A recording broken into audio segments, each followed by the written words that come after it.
Another cold open. Our second cold open because we just talked about what we do in the shadows for a while.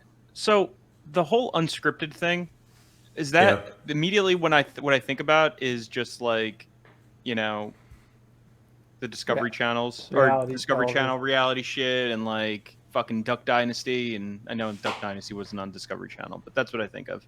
Yeah, So and that's for context, you're talking about HBO Max. There's an article put out by what comic book yeah, reports comicbook.com. or They I don't sourced know it who from the, somewhere else. Comicbook.com. probably sourced it, It's but it's not from there. Yeah.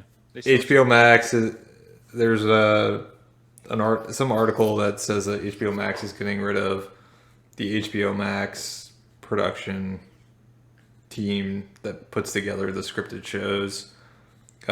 Basically, because they do the exact same thing that the HBO team does, and so you basically had HBO Max and HBO, my understanding, doing the exact same thing, one for HBO Max and one for HBO. And Zaslav, the new executive over there, was like, this doesn't seem to make a whole lot of sense, and so HBO Max team got cut, but presumably the HBO team is just gonna find more shows for both. Is kind of how the way I took it. I mean, did you guys have a different take on that? Yeah, I figure it's just gonna be like HBO is HBO, and they're gonna determine. They'll develop the shows moving forward. There won't be HBO developing shows and HBO Max developing shows. I never really understood what the point of two separate teams under an HBO banner.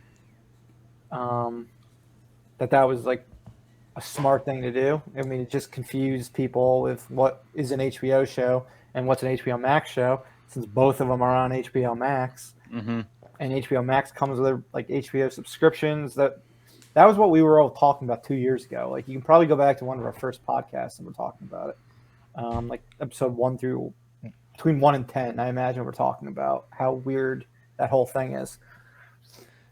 It's weird because it's almost like when a company acquires another company, and so you got two of the same thing and you merge. But like for whatever reason, HBO spun off HBO Max and like basically formed a separate company. Yeah. When it's the same, it's basically the same thing except for it's on streaming. Yeah, it's the same content for And the like, most part. yeah, because AT&T was so AT&T like fucking was obsessed with the idea of streaming and like competing with Netflix. But like, you don't need original programming on something that has so much programming already and is original. All HBO programming is original programming. Mm-hmm. Right. And then you have all of Warner Brothers catalog, which includes new movies that come out in theaters. So like, they don't need to make shit for HBO Max. They already have their arsenals. It's different than Netflix, which needs to make stuff because they're losing all of these like properties to their the studios that made them. Mm-hmm. Yeah, and if they didn't feel like there was enough shows, HBO could make more shows. Yeah. And then they're on HBO Max, but like both would reap the benefit of it at least. And that was the thing they wanted to do also, was to make more. They wanted HBO to be making more shows and like stop focusing on like making like the best fucking content possible and just like make more. Like, we don't want shows just be on like Sundays and Mondays. We want shows to be on more like new shows on like Tuesdays or Wednesdays. They never really got to that point. And I don't think this new guy would be about that. He seems to be about like everything needs to have an ROI and everything, and he wants things to be high quality versus just like fucking throwing things at the wall, which is a problem with lots of because right it now. diminishes the quality. Yeah, it I've hurts. got to imagine Warner Brothers financially hasn't done the greatest with a lot of these stupid ass decisions that it seems like they've been making. No. So they just need somebody to kind of correct course, and it seems like that's what they're doing. As far as the unscripted piece and unscripted content, so I looked at that article, and the only mention of unscripted content is they said this has caused some speculation that there's going to be more unscripted content. But I don't think just because they're saying there may be less scripted content, that necessarily means they're just going to be like, let's fill the void with, The Circle and these like these stupid shows these stupid reality TV shows. I don't think they're gonna start doing the Kardashians and everything like that. I think that's a Netflix thing. I don't see HBO and Warner Brothers wanting to go that route. I think HBO Max is going to be movies and HBO shows. Which is And I think what they're satisfied with that. Yeah. I don't think they're trying to. I don't think they need to be Netflix. There's also an issue in the fact that it's a company that has 2 streaming platforms. There is Discovery Plus and there is HBO Max. Aren't they going to be merging?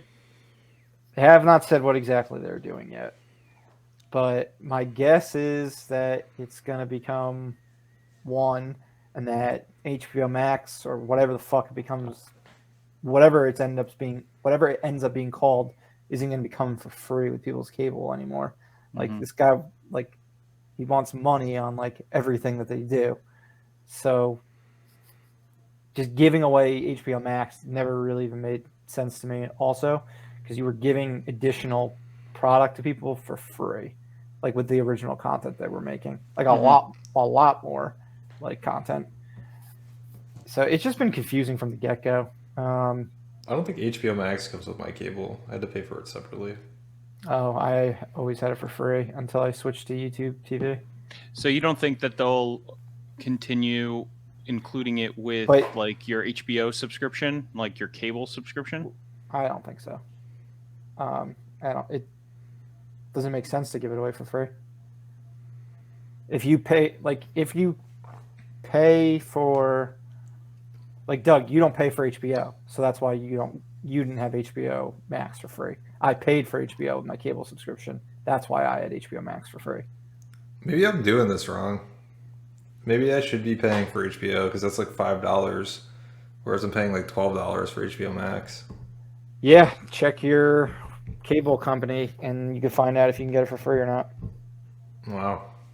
Look at all this advice that's happening on the show tonight. Dude, we're talking about all these essential home products, how to save money on your electricity, how to save money on your cable. That's like a $7 savings a month. It's a valuable podcast. Yeah. Yeah. I could, in a year, I could go to a really decently nice dinner. Honestly, you might be able to retire soon with all the money you'll be saving. But yeah, that was one of the big HBO Max things, and the other one, of course, being Batgirl getting the axe. I feel bad for those people involved. That fucking sucks. Yeah. Yeah. So because it was done, right? Like, just like we feel bad for all the people that are going to be laid off at HBO Max, and there's a whole team of people that are getting cut, which always sucks. But they're in the business of making money, and if it doesn't make sense to have a whole separate team, they're going to let those folks go. Hopefully they can find another job doing that work at another company. But yeah, the Batgirl thing kind of was interesting. It sucks for those people, especially the star of, I forget her name.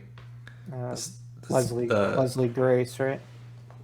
Leslie Grace, yeah. Or Grace Leslie, one of the... No, I think it's Leslie Grace. I think it's Leslie Grace. I think Grace is the last name. It's Leslie Grace. Yeah, it sucks. I don't think the movie was done. I think they had a rough cut, is my understanding. They had a rough cut of the movie. Apparently it screened horribly. Didn't look good at all, and they made the decision, we're not going to release this in theaters, and we're not going to release this on HBO Max.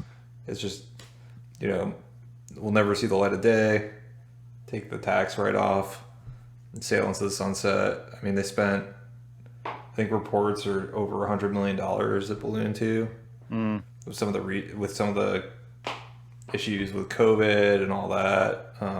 They brought Keaton on to be in that. But yeah, apparently it was not a good movie, and so they made a decision that it's not worth. They'll take the hit to not put out a not great DC movie. So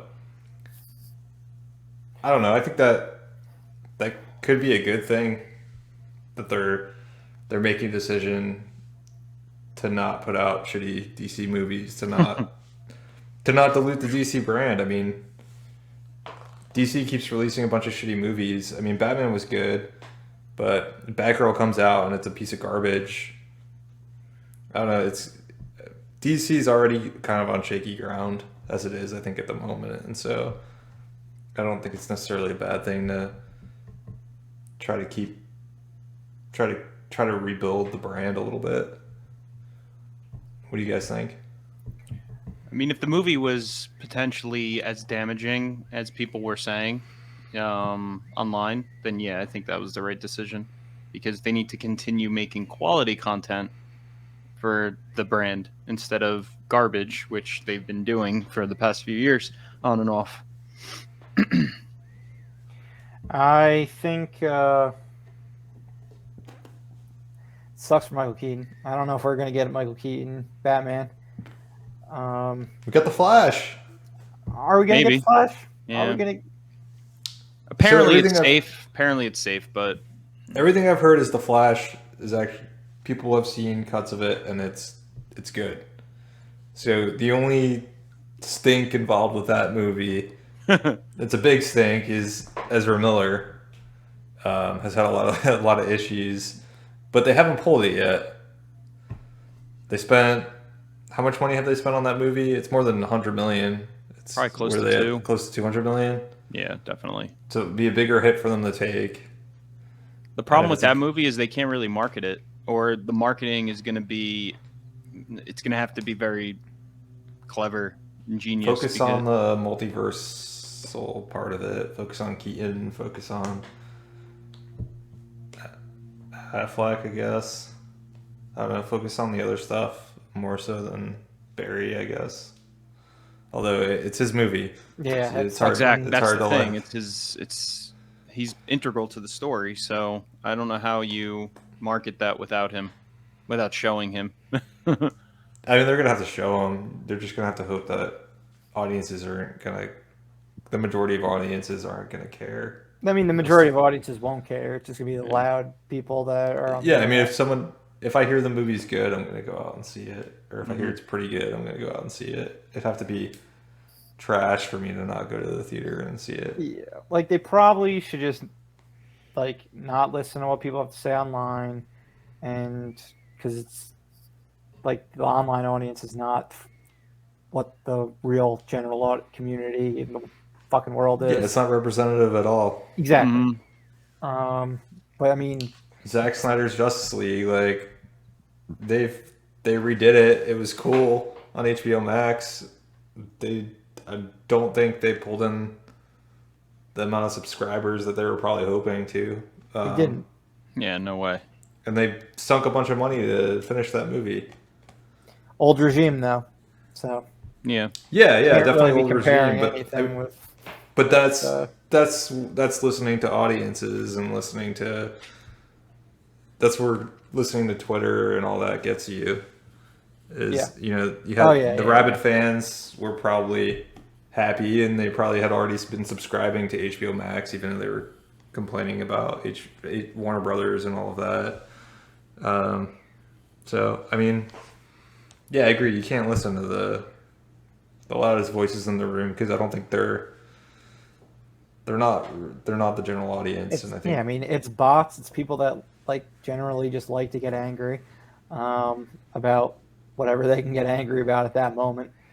Some people who legitimately care, and then there's just everyone else. But I mean, they need to figure out what they're doing with DC, because if they're sticking with Affleck, then I don't know, maybe they're going to do some reshoots. I don't know. I mean, supposedly Keaton was supposed to be in Aquaman 2. He filmed a cameo, and then that's been replaced with Affleck, which is why he just got caught on set like a week ago. Yeah. Because Aquaman is no longer coming out after Flash. So they needed to make changes. But now with Batgirl being canceled, which was a Michael Keaton related one, I don't know what that means for him in the future. I'm hoping that he gets, another film, like his own standalone film, or maybe that was in the cards to begin with, and they're still moving along with that. They just haven't announced it. But who knows? Yeah, it's honestly impossible to guess because they don't fucking know what they're doing. Mm-hmm. So like, it's a waste of time guessing. I mean, we know Joker 2 is coming out. That got announced today. That's Yeah, coming out 2024, right? October Which 4th, that's 2024. been rumored for at least the last month or so.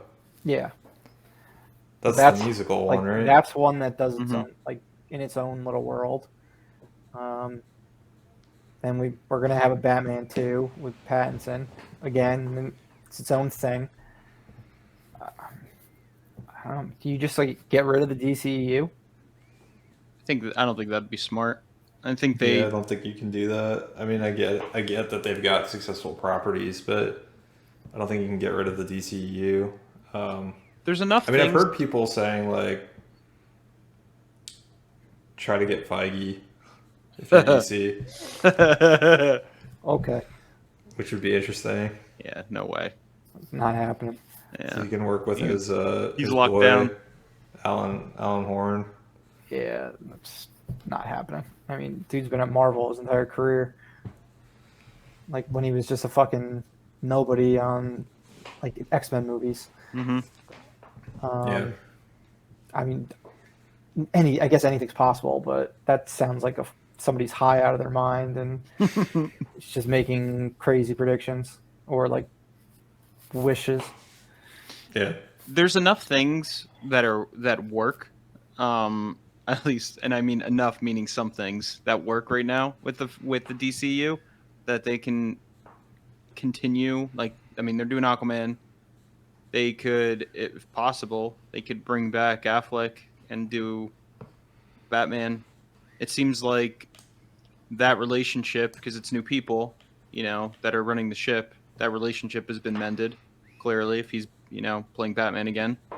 And then maybe Keaton will get something. But other than that, I don't know. Are we still getting Wonder Woman? Like Wonder Woman 3? Is that happening after that steaming pile of garbage the second one was? They haven't said anything since they announced it to Yeah. deflect how bad the fucking reception was So bad. for the second. Oh, but going back to what you just said about Feige, again, that would be chasing what Marvel has done. Like, Yeah. they've already tried that.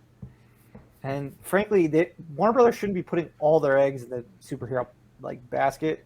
Like they do well without fucking like focusing solely on superheroes. And the bubble is going to burst eventually. And I think it's going to burst this decade with the amount of fucking shit that's going to be coming out. Like it's not sustainable. I mean, DC can try to differentiate. I think that's probably the key for their success with superheroes. Exactly. But they've got, I mean, a lot of the, like, Marvel's gone through a lot of their big superheroes. I mean, DC still has Superman, Batman. I mean, DC's got the entire Justice League, which are all, I mean, Batman and Superman. But what do you mean? Are bigger than anything Marvel has. They've done all of it. They have, but they haven't, like, Superman hasn't been done super well. He hasn't. He had like what, one standalone movie? They could do another Man of Steel with Nolan. Yeah. Yeah, and then he had one decade before that. So they haven't really used him a ton. And he had Batman vs Superman, and he was in Justice League. Batman, as long as it keeps feeling fresh, will be fine. Batman will always just make money. Batman's like its own fucking thing. Like I think it's bigger than like superheroes. Like, yeah, I would like to see the Justice League done correctly or done well, but that would be nice. They're now like with the Avengers. It seems like it's going to be harder for them to pull off. I mean, it's just like the comics, I guess. They're kind of like chasing each other a little bit. And when one does things and the other one does it, it feels a little bit duplicative. Yeah, and we'll talk more about the bubble bursting because but the amount of shit coming out soon, like, and man, Disney Plus is fucking hurting Marvel. Even when they put out good stuff, they're just putting out way too much stuff. So we'll get more into that in a bit. Anything else about DC and Warner Brothers? No, I just hope that these changes result in DC being better and just being a better product, because they do put out some really good stuff even under the old. Even under the old the old group, like they hit some gems. They just put out some like things that probably should have never seen the light of day at the same time. Look at James Gunn. Like his stuff was solid. Yeah, like for having no plan, or no plan that ends up fucking panning out. When they just throw shit at the wall, some of it sticks, and it sticks very well. Like they've had great movies, but then like as a whole thing, it is just like it's just messy because there's no like actual plan. Like, are we gonna create this universe? Well, that's not really working. So we can have like these Elseworld type movies come out, or like, well, we can just focus on the solo characters, even though they're part of the DCEU, but there's not as much like intermingling with as much as Marvel does it. So I don't know, but yeah, we got the Batman this year, and that movie's fucking awesome. We got the Dark Knight, one of the best movies of the year, if not the best. We got the Dark Knight trilogy, which is still the best comic book trilogy of all time. I mean, Wonder Woman, the first one, was really good. Aquaman was pretty fucking good too. It's fun, yeah. The Suicide Squad was really good. Then the Burton Batmans, like they made a lot of good stuff over the years, but there's like it's just not consistent. Yeah. I hope, and I have no reason to believe that it won't happen, but I hope Peacemaker season 2 happens. But I'm worried about that show. That might be a casualty. Yeah. The season 1 was so successful, though. I'm hoping that they just see it as a no-brainer because it'll make money again, or it'll draw subscribers again. But we'll see. I guess we'll know more over the next couple months. Maybe it could be like a Saturday night HBO show, like an 11 p.m. like type show after they do their like Saturday night movie, and like market it that way as a way to get it onto like the normal HBO, and pivot it from HBO Max if that is what's ultimately going to happen. Like again, we don't know what's happening with HBO Max and what their original content is going to actually be. Did they start filming Peacemaker yet, or not? No, they haven't. He's busy in Guardians World. Yeah, Gunn is. Yeah. But yeah, I mean the quality's there where it could be a normal HBO show. So. Yeah, when I heard the news, I was like, please don't make this mean that we're not going to get a season 2 of Peacemaker, because that show is great. Yeah, I mean it sounds like they've got like 3 to 5 shows that like are of HBO quality that like people would probably be upset about if they got canceled. Yeah, Tokyo Vice is one that I hope makes it. Hopefully. Yeah. So we'll see. All right, let's get into the actual episode. Welcome to Live Breathe Film, episode 72. You're here with Corey, Doug, and Murph. Thank you for joining us. Today we're going to dive into the state of the MCU post-Comic-Con as the Multiverse Saga is revealed. With that, we'll also talking about the season finale of Ms. Marvel and Thor: Love and Thunder. But before that, let's talk about the season finale of The Boys and where the summer box office is at. All right, Doug. I think we left off at The Boys season finale for season 3. It's been a while now. Do you remember what happened? Sort of. Yeah, I mean, I remember there was a big showdown between, another rematch between Soldier Boy and Homelander. And it also had like a Maeve Homelander fight as well. The way it ended is Maeve falls out of a building or knocks Soldier Boy out of a building when his chest is about to take out everybody, I guess. And they go out the window. You assume they're both died. Turns out neither actually died. Soldier Boy gets put on ice, and Maeve just lost her eye from the battle with Homelander and her powers, but is ultimately fine. All right, you're remembering. It's all coming back to you. We also find out that Butcher's dying in that episode. He's only got a few months left to live. And I don't really remember where Huey and Starlight left off. I think they're a couple again. Yeah, they're good again. Starlight's now like officially one of the boys. Maeve's no longer a superhero. Homelander shown his true colors to the world. He murders somebody in broad daylight. Oh, that's right. Somebody who's like a kind of an anti-soup type person, anti-fascist. Ryan, his Mother Milk's wife's boyfriend is he's like the first one to cheer. Yep.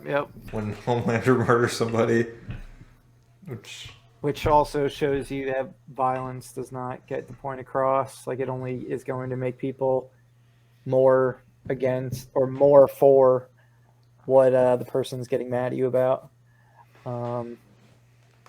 Being that was completely anti-Homelander and then ends up beating the shit out of the guy who like loves Homelander. Now he loves Homelander more, and sees absolutely nothing wrong with him because fuck this other guy punches me in the face, and I'm gonna like the guy who's tougher than him. But yeah, Ryan is now with his dad. He's with Homelander. He's gonna be. I just saw he got bumped up to a series regular for season 4. Which I mean, like, that's what the show has seemed to have been about, or a lot of it's been about, is, you know, the battle for Ryan and making sure that because he's considered like the best weapon against Homelander because he has all of Homelander's same power set. So there's a battle between, well, if Homelander's got Ryan on his side, then Homelander's going to be unstoppable. But if the boys can get Homelander's son Ryan on their side, then they have a chance to stop Homelander. And so it seems like the battle for Ryan is kind of out there, and right now Homelander seems to have Ryan in his grasp. Although I think Ryan was still had a different upbringing than Homelander did, and ultimately I don't think he'd be willing to go. I think he still has like a conscience, and I don't know. I suspect it would be easier to get him to see the light, whereas Homelander's just like a psychopath. Yeah, exactly. Like, he was ultimately raised normal, or as normal as could be, for soup in hiding for his first whatever many years on this earth. Let's call it 8 years. Obviously, he's dealt with like some tragedy and shit like that after that, and is being influenced by a complete psychopath. I mean, Butcher didn't help the cause by like freaking out on him earlier in the season. He kind of pushed him into Homelander's arms by doing that. But yeah, I think ultimately the kid is going to go with the good guys by the time the show's over with. Yeah, I just think he's, it's his dad, and so he's looking up to him. But I think ultimately he'll be like, my dad's a psychopath, and see the light. And I'm guessing he'll be what's used to fight Homelander in the future at some point. Yeah, and like, I mean, ultimately with that finale, they bring it with when it comes to the action scenes, considering it's a TV show. Like, anytime they do like stage their big fight scenes that gets a lot of people involved, it's always very well done. Whether it's the season 2 finale where everyone's up against Stormfront, whether the Hero Gasm episode with the 3 with Huey, Butcher, and Homelander and Butcher all like fighting. That was incredibly well done. And then really everyone involved in that fight. I thought in the season 3 finale. Well, one of the things I thought was disappointing, it was a great moment, but I thought it was undercut a little bit in the fight, was when Huey's going to take the V when I think Starlight's in trouble. And so he's thinking about taking the V in order to get his powers back so he can teleport and save Starlight. And he kind of has his like realization that he's, got to prop Starlight up instead of trying to be the hero. Yeah. And he increases the lights in the area that they're at, and so it powers Starlight up, and you see Starlight get supercharged, and she blasts. Who was it? It was Homelander that she was blasting. Yes. Yeah, so she blasts Homelander. Or no, it was Soldier Boy. Oh, you're right, Soldier Boy. She blasts Soldier Boy, and this is her at like supercharged, and he's just like phased, but barely phased. It's just like kind of felt like it should have done a little bit more damage, being that it's Starlight at her seems like supercharged. But I guess I don't know if they were just trying to show that how powerful these two supes are, Homelander and Soldier Boy, that these other supes pale. I don't know. It just felt a little weird that didn't really seem to do much, because I expected it to be like, oh shit, he's gonna be like fucked up from this, and she was just like, he kind of like flinched a little bit and then kept going. Yeah. Yeah, so I kind of like undercut the moment a little bit for me. I still liked where they went with it, but I wish it did a little bit more. It had a little more power to it. Yeah, I'd say the only thing I was disappointed with was the fact that Soldier Boy was thrown on ice so quickly. I mean, he really had like a 3-episode arc, maybe 4 at most, that he was really on the show. I mean, I'm glad he didn't die because he can come back, but I would have liked that he could have gone into next season as like a recurring character. Yeah, and I don't know if that's because Jensen Ackles didn't want to be tied up for another season. Definitely possible. Or what the issue was. But yeah, I mean, I was happy though, because I was really worried they were just going to kill him off, because they have a tendency to kill characters off. So I was glad that they kept him alive at least. So they're leaving the door open for him to get pulled off ice and come back. Yeah. But yeah, ultimately, the second half of season 3 was a lot better, in my opinion, than the first half.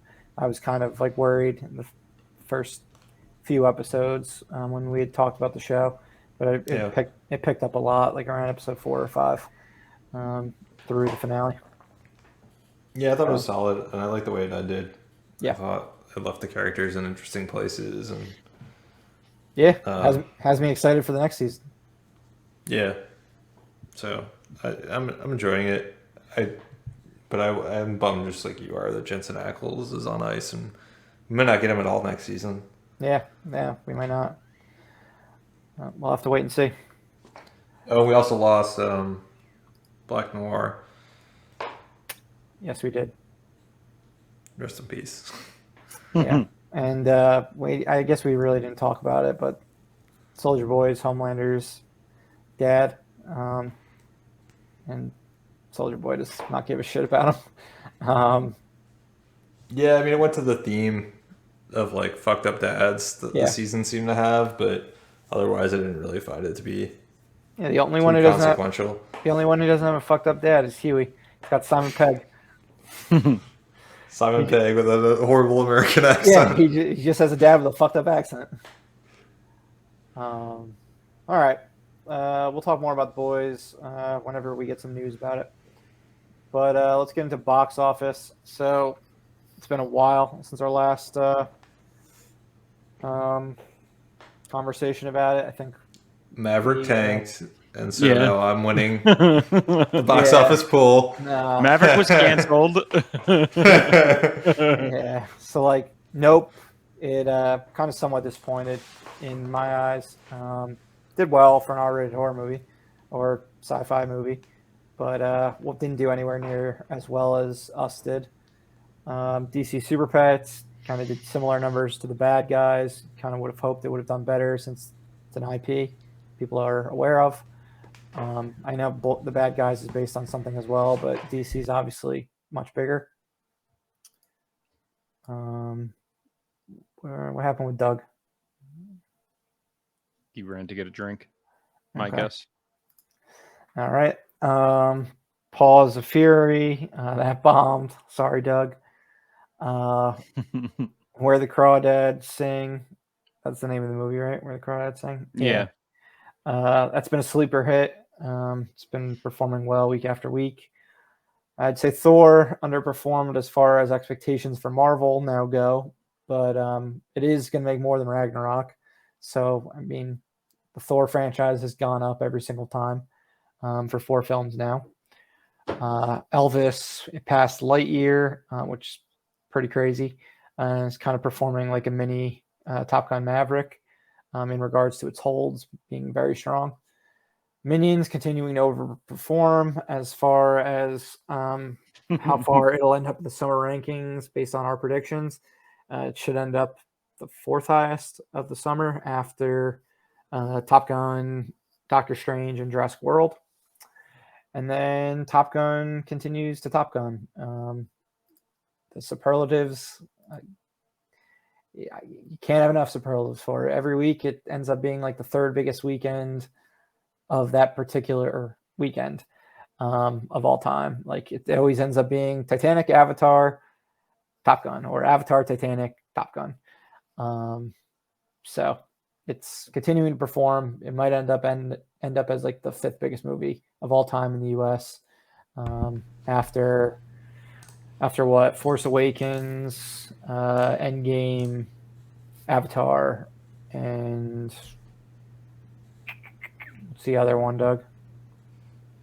Is it a Jurassic World movie? No, it's gonna pass Jurassic World. Yeah, Jurassic World is like 6 or 7. I'm embarrassed. What are we missing? We're Spider-Man. Oh, Yeah. yes. Okay. Yeah, Spider-Man. That's so new that like it's not even in my mind yet. I think it definitely can end up in the top 5, which is insane. It should take over Titanic, which is going to happen soon. Yeah, I mean it's going to take Infinity over. War shouldn't be a problem. Even Black Panther, I could see it taking over. I think Avatar is not going to be catchable. It's going to top Jurassic World and Titanic by the end of this coming weekend. Yep. It already passed Jurassic World. If it ends up back in IMAX, okay. that's going to push it over too. Box Office Mojo fucking sucks. Numbers has it as number 8 already. It already has it higher than Jurassic World. Got it. It's got it at 653 and Jurassic World's at 652. Box Office Mojo is both of them at 653. As of today. But either way, whether it's going to tops pass or it, not, yeah, it doesn't matter. It'll top Titanic this weekend. Infinity War will be topped in probably, I don't know, 2-3 weeks probably. And then Black Panther potentially. I think it could take Black Panther. As long as like it's not coming out on VOD super soon and Paramount Plus and Blu-ray and everything like that. If they throw it back in IMAX, which they probably will, for Labor Day weekend or before that, I don't see why it can't get up to Black Panther. And then Avatar is getting re-released, so that's September, right? It wouldn't catch Avatar anyway. So, yeah. But yes, Avatar's getting re-released and will go up. It'll be interesting to see how that re-release actually does. I think it'll do well. I'm gonna go see it. Yeah, I'm going to see it too. I don't know. I love how you said you guys said it so begrudgingly. I don't know if that even means anything. Like that we're going to see it. Whether that actually is indicative of it actually going to make money. But I'm excited to see it again in theaters. So I don't know if I'm the typical audience here or not, but yeah, I don't know. You're not the online audience because the online audience is just vitriol for this movie. You're, I guess, more on the general audience side. Yeah, I don't think the online audience is indicative of how people actually feel about Avatar. I don't think it is either. I don't But know how they feel. Though. I also don't know if the general audience will be aware of a re-release. Like there hasn't been a trailer for it in anything that came out this summer. I'm sure they'll put something out as it gets closer. Yeah, but like no movies are coming out anymore. So the only way people are going to find out about it is from like a television commercial or ads online. Maybe social media. No. Football will be too late. Yeah, no, they can advertise during football. But we'll see. Re-releases don't tend to make money anymore just because everything is so easily accessible on streaming and home video. Like it's different than when we were kids and like Star Wars could make over 100 million. But 3D is a little 3D. unique because I can't watch Yes. Avatar in 3D. Mm-hmm. That's true. So that's why I'm excited about it is I get to see it in 3D again versus, yeah, sure, I can watch it on my TV. But unless you got in on those couple of years where they had 3D televisions, you can't see it in TV, 3D TV. Yeah, like when we had that 3D phase where everything got like re-released in 3D, I think the highest grossing one made like 60 million. It might have been Titanic probably Titanic. But Avatar was the whole reason for that craze to come back. Yeah. Yes. So, I don't know. I don't think you can count Avatar out. I think it'll be interesting to see. 'Cause if it does really well, I don't know how those trolls are going to respond. If it does really well, then the second one is definitely going to be huge. I mean, I think it's going to be huge either way, but it'll be telltale. They didn't remaster it or anything, right? It's just the same movie. I don't know. It's just the same movie as far as I'm aware. Yeah. Maybe it's like a 4K transfer. Maybe they did something like that. It's possible. Because I don't think that movie's on 4K Ultra Blu-ray, right? Yet. And if it's not, it will be soon. Or no, okay. The biggest 3D re-release I think was The Lion King. As far as I'm seeing on Wikipedia, there's been 16 movies that have had 3D re-releases. Probably not fully up to date, but there's been Beauty and the Beast, Finding Nemo, Jurassic Park, Jaws is coming out Labor Day weekend, Lion King, Little Mermaid, Monsters Inc. It's primarily Disney movies. Mm-hmm. Toy Story and Toy Story 2, Star Wars Episode 1, Terminator 2, that did nothing. Those are 3D movies? That's what on this list is? Yeah, re-released in 3D. Okay. Yeah. Yeah, I think the only ones that really made a dent were Titanic, Lion King, and like those were really the only two that made like decent money. Phantom Menace, I guess, did a little bit, but couldn't have done that good because they canceled all the other ones after that. But then again, it was also around the time Disney acquired it, so that might have had something to do with those cancellations. All right, we're rambling now, or I'm rambling. I think it's gonna do well, but time will tell. Can I add that to my box office just to see if I can catch you on? You can draft it in our fall pool.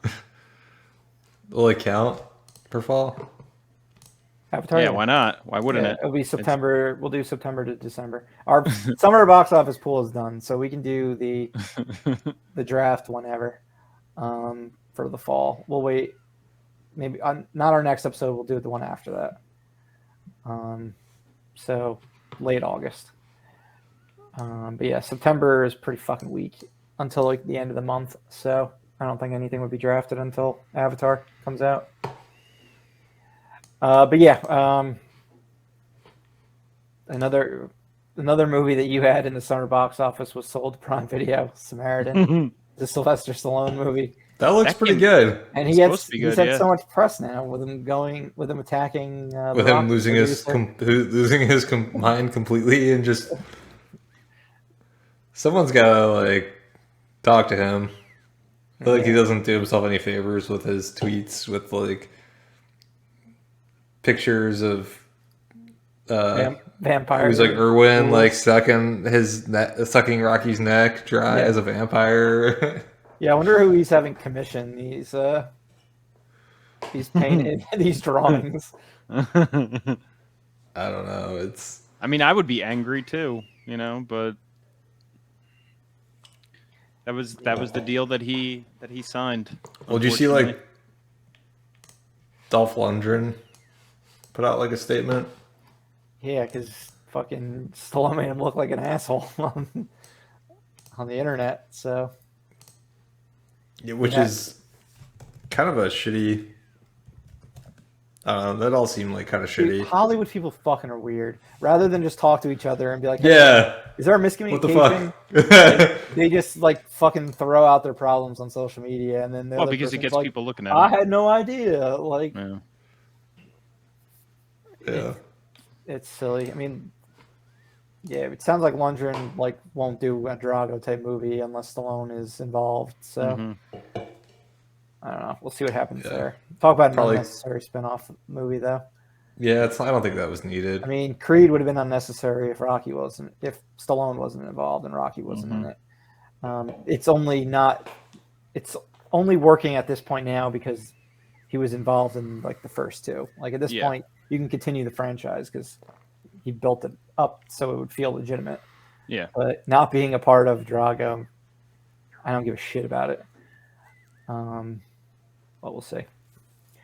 All right, so yeah, box office. It's a rout. I won. We'll get to fall in the next episode or 2 episodes from now. All right, feature presentation, State of the MCU, Volume 2. If you want to hear Volume 1 of the State of the MCU, you can go all the way back to episode 17.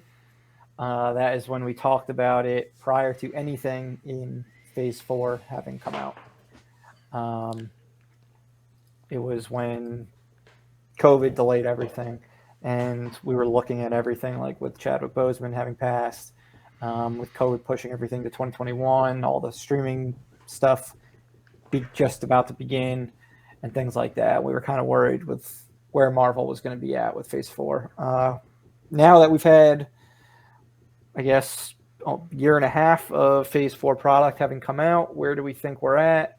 What are we thinking about the announcements coming out? We'll go through phases, the remainder of Phase 4, 5, and 6, based on Comic-Con. But Phase 4, we'll run through the movies and that have come out so far and give our overall thoughts. And we'll kind of go a little deeper into Thor: Love and Thunder just because we haven't talked about that one yet. But so far, movie-wise, and we're not going to talk about any of the cartoons. What it fucking sucks. And it's a waste of an oversaturated fucking company already. We're not talking about the cartoons. They made a lot of announcements at Comic-Con, but what? I think we should talk about one cartoon. You want to talk about X-Men '97? We don't really have an announcement about it yet. Yeah, they've just shown and we know Magneto's leading the X-Men. They've just shown key art though. That's it. They never even talked about it. We know it's a continuation of the show from the '90s, and it's coming out at the end of 2023. And they'll probably have that catchy song that everyone loves in front of it. It's not even on Wikipedia's page for like MCU like products, like MCU TV shows. So, well, that's one of the cartoons I'm excited for. That and as am I. And it's not Marvel, so it doesn't really fit into our State of the MCU. But they're doing the Batman cartoon too.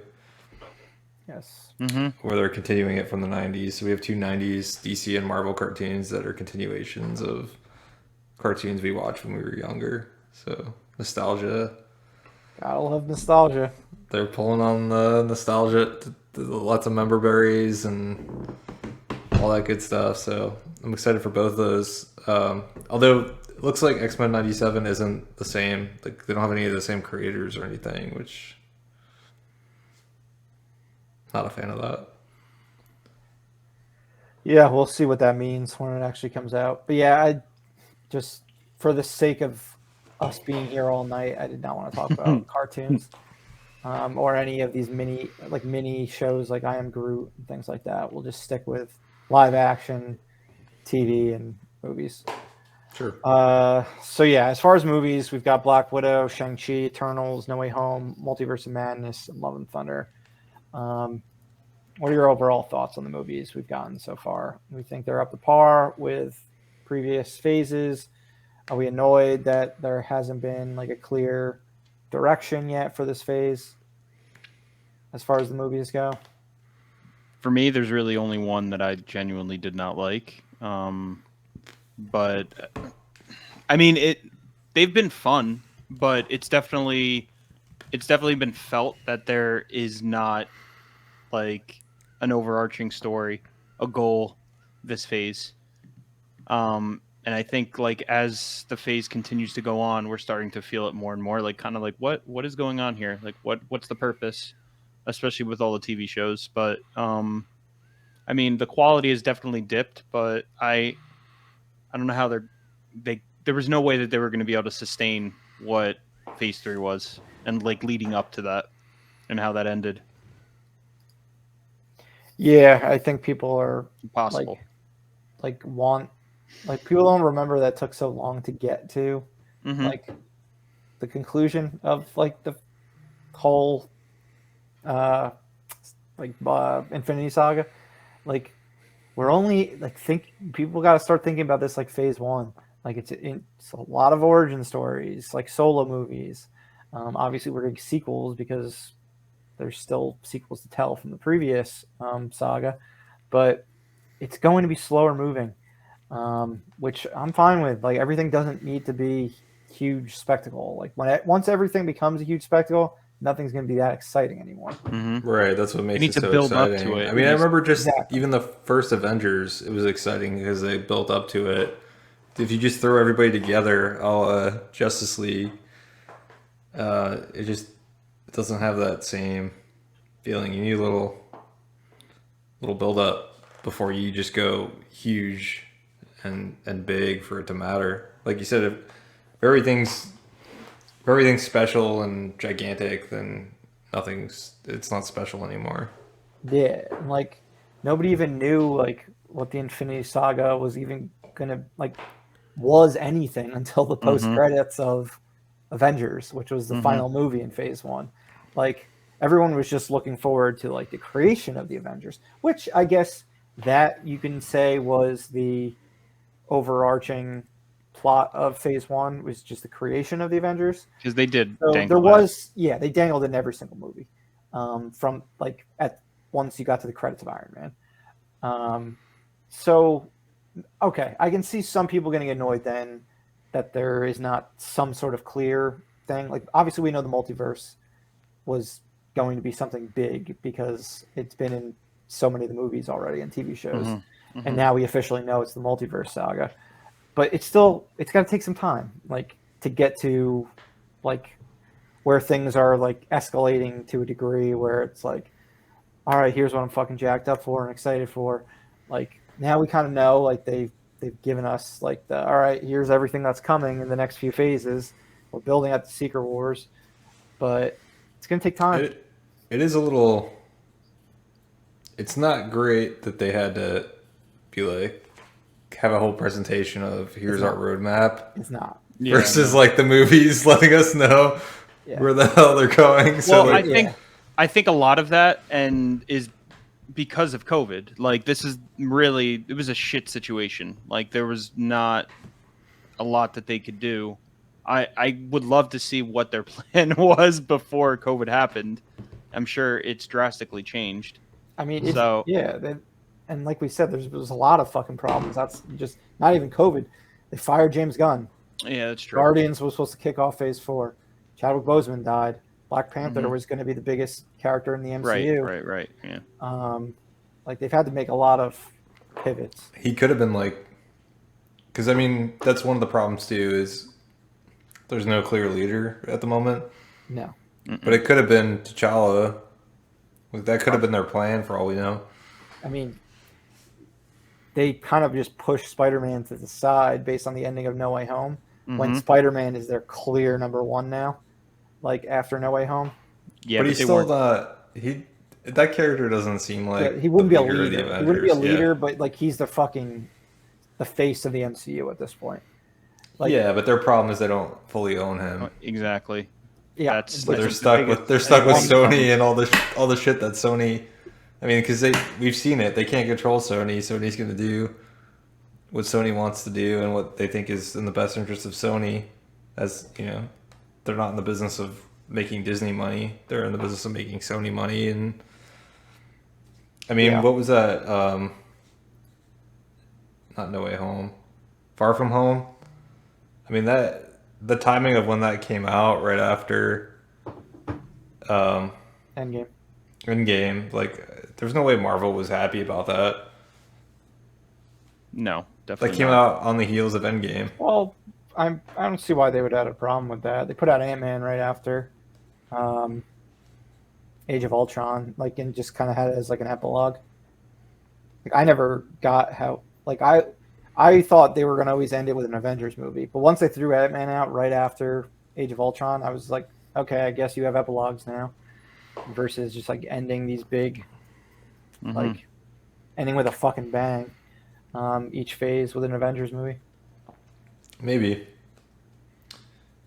Yeah, I mean, I don't know. It's interesting. I mean, I- a lot alright, of I kinda see what COVID you're did saying. screw some stuff up too.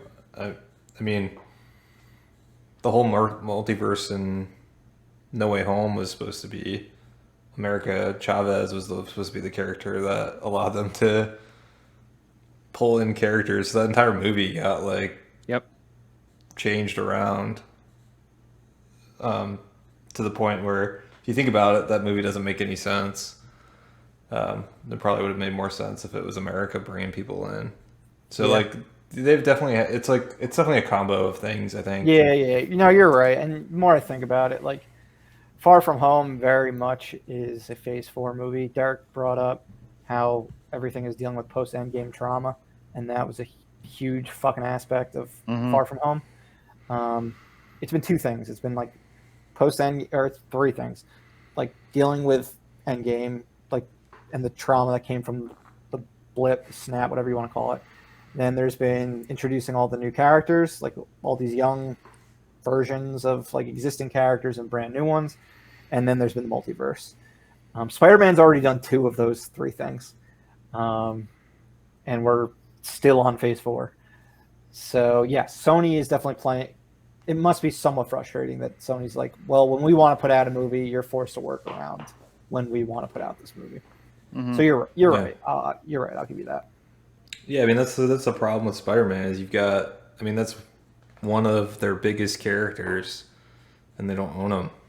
Yeah. And so they've made this devil's deal with Sony, and they've got to play ball with Sony, which they're not used to with their other characters, where they've got free reign outside of Hulk, where they're kind of stuck making him a side character. But I mean, he really is a side character.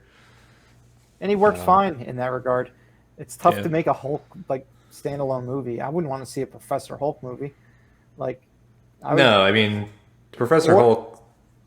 I mean, what makes that character interesting is his Jekyll and Hyde yeah, exactly. dynamic, and so they kind of got rid of it, and so he's just He's He's comic kind of relief now. That's he kind of really reminds me what- actually the most of like Beast. Yeah, Yeah, he from does. X-Men. Yeah. So but like, and going back to what we were talking about earlier with Superman, I kind of feel like DC should be using Superman the way Marvel uses Hulk. Yeah. Like, they're a standalone Superman movie just doesn't seem to work for them.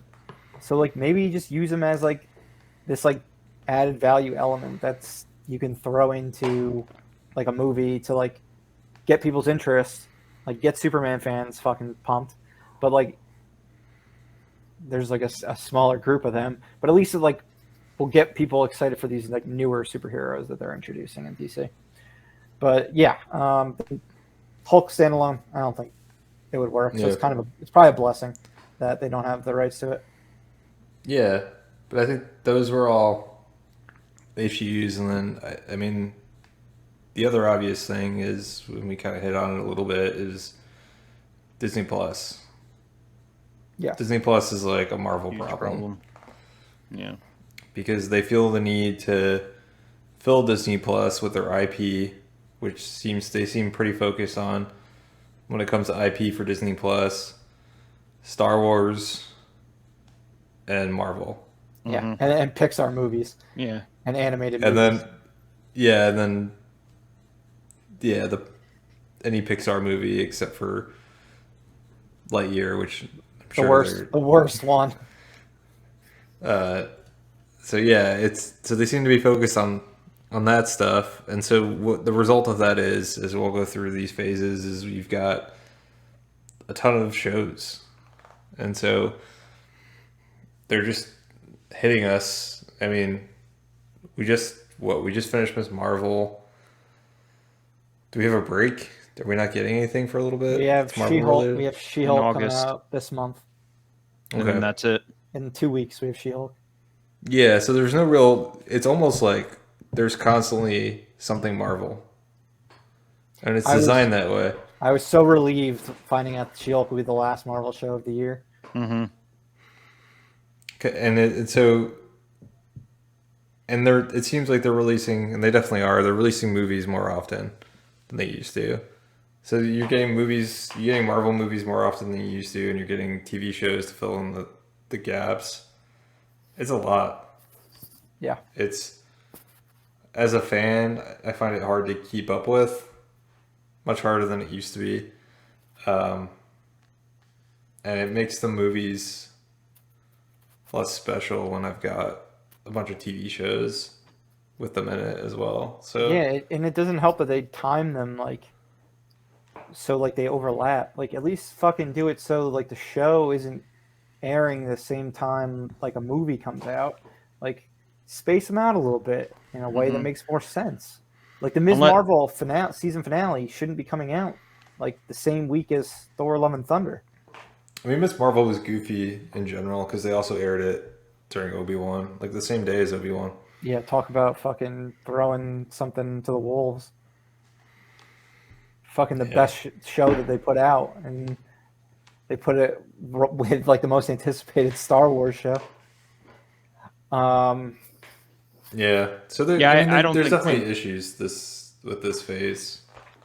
I don't think they know really what they're doing with Disney Plus with the Marvel stuff. Star Wars too, but I think more so Marvel. They're really just oversaturating the market. Yeah, I think with not good quality stuff. I get the sense that this isn't what Feige would. I mean, who knows? I'm putting Feige up on this pedestal, but it doesn't seem like if Marvel was allowed to design their plan, that they would have designed it to be as saturated as it is. I get the sense that Disney's we've got this streaming service. You need to pump some stuff out so that we have some content. Yeah, that's the only thing I think Disney gets involved in, and when they're if a movie's bad, I think it's bad because of Feige and because of the team that made the movie. Mm-hmm. I don't think Disney comes in and makes creative decisions in regards to their stuff and is you need to do this. I just don't think that is how it works. But I do think they're we need more shit on our streaming platform. And Feige probably would like to do less based on the growth of phase 1 through 3 and the amount of content that they did. It just seems like they were not prepared to make this much this quickly. No. Yeah, and that kind of is part of COVID too, because Disney Plus launched, I think, earlier than they wanted to launch it, and they were putting content out. The WandaVision wasn't even done when they were putting it out. They were still finishing the effects on episodes. Oh, and they're killing they are killing visual effects artists right now. Mm-hmm. All these shows. It's gonna end up being a big issue. The amount of shit that is gonna fly from people being on working insane hours and everyone else just getting kind of pushed because they have to do fucking visual effects for these Marvel shows. Yeah, look at Black Panther. That movie is now definitely coming out this year, and they just finished filming it in March. That's insane timeline to do visual effects. Less than a year. Well, I think what they crazy. do, I think what they're doing for the effects is they're doing the effects simultaneous to shooting. Probably. So they have the scenes planned out and they have them working on the effects. Yeah.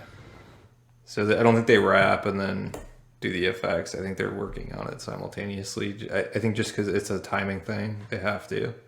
Yeah. Yeah, because they're under the gun. Like they have no time to do anything. And that's not a way to work. Which then, if they change things, then they got to go back and yep, change it on the effects too. So it's like even the She-Hulk, the She-Hulk effects. Like that first trailer came out 2 months ago, probably. And like this new trailer that came out, and like it was, I mean, I still personally don't think it's great, but it looks a lot better than what it did. And can you imagine how much time they had to spend on that? Like, because people were like, "Oh shit, this looks like fucking dirt. Looks terrible." Yeah, like another studio would push their shit back like 6 months. Yeah, like Sonic, like Paramount and Sonic the Hedgehog, like in order to get the visual effects right. And with them, it's like, no, you're gonna get it fixed with the original release date. Yeah, fix it now. That's a show I don't care about. It's hard to get me to tune into that one. We'll get to still that not sure in a second. Yeah.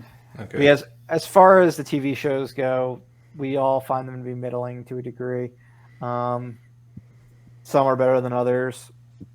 Some feel like Loki. An obligation. I like Loki a lot.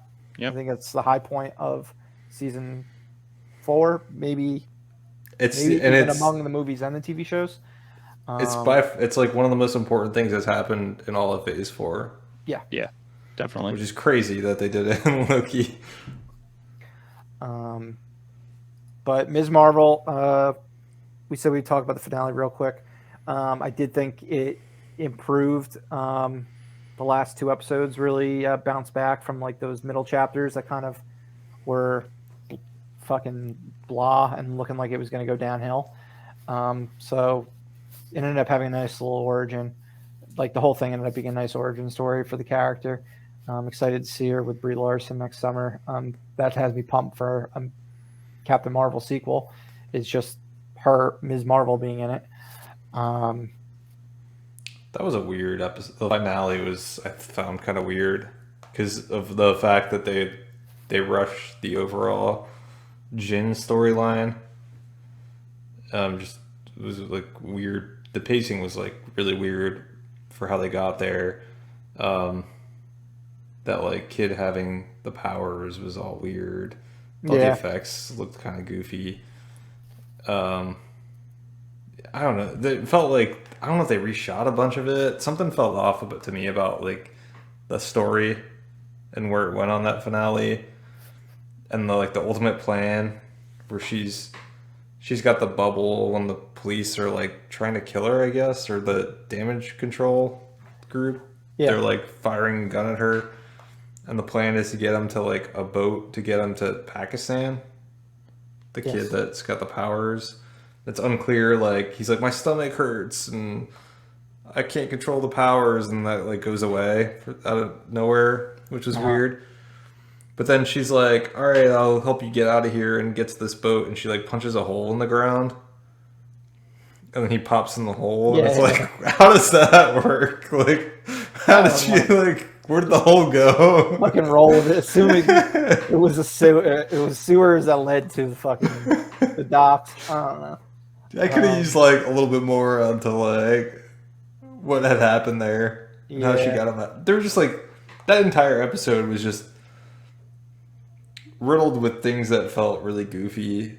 Like this, how they all met up at the school was like fun, but also kind of felt pretty contrived. Why everyone would be there, like that one girl, the popular girl, is like was there filming TikTok videos on the weekend because she liked the lighting or something. It was just like, I don't know.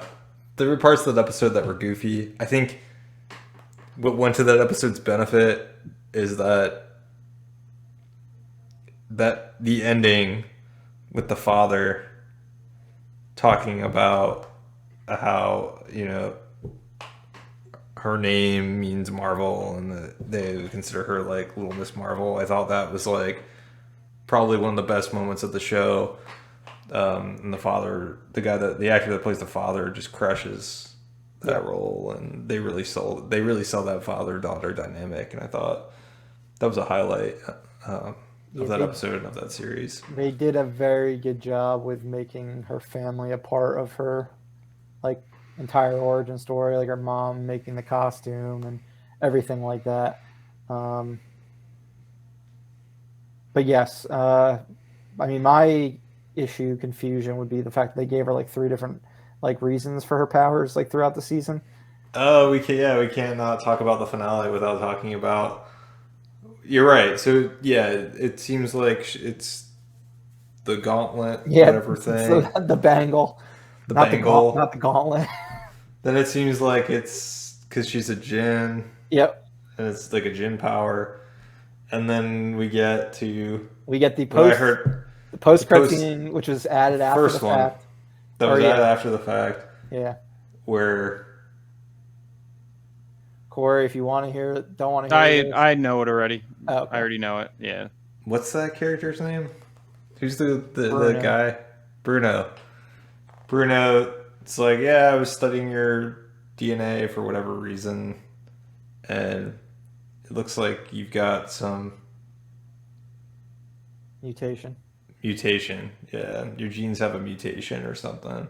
Mm-hmm. And then to just like, in case it was too subtle for you, you get the little like, you get the X-Men television show. X-Men television show. Oh, really? I didn't know about that. That's hilarious. They don't do like, it's just like kind of faint. It's just like it's exactly what they did in Doctor Strange. So she's the first when Professor X came out. Yeah. Exactly. Yeah. So which I hope this means that this is the music that they're going to use for the X-Men, because I love that. I love that music. I would hope so. But yeah, she's I guess the first X-Men. So I don't know if this is the first X-Men we know about. The first mutant. She's not an X-Men. Mutant. First, yeah, yes, right. First mutant. Yes. So I still have no idea how they're introducing the mutants. I'm assuming that I don't know. I don't know what to think, but I'm hoping that they don't exist in this universe and that they're part of the multiverse. But I guess the fact that Kamala Khan is a mutant, maybe that's not going to be the case. So I don't know. Who knows? Probably not. But yeah, apparently, because she's Miss Marvel's supposed to be an Inhuman in the comics, but I guess the only reason that they did that in the comics at the time was because Marvel didn't own the TV rights or the movie rights to the X-Men. Yeah. So they didn't make her a mutant, but ideally she would have been a mutant. Yeah, because any character they created would have been off limits for the MCU. Mm-hmm. Right. Same with why they like torpedoed like Fantastic Four. Right. To make them less popular as well with movies coming out. So yeah, I mean overall the show I liked a lot. It was on the higher end. It could have been a movie though, just like all of these for the most part. The only one that was like should have been TV shows are Loki and WandaVision. Loki because it's a continuing series, and WandaVision because it was built as with TV as the like big part each episode. Of the plot. Yeah.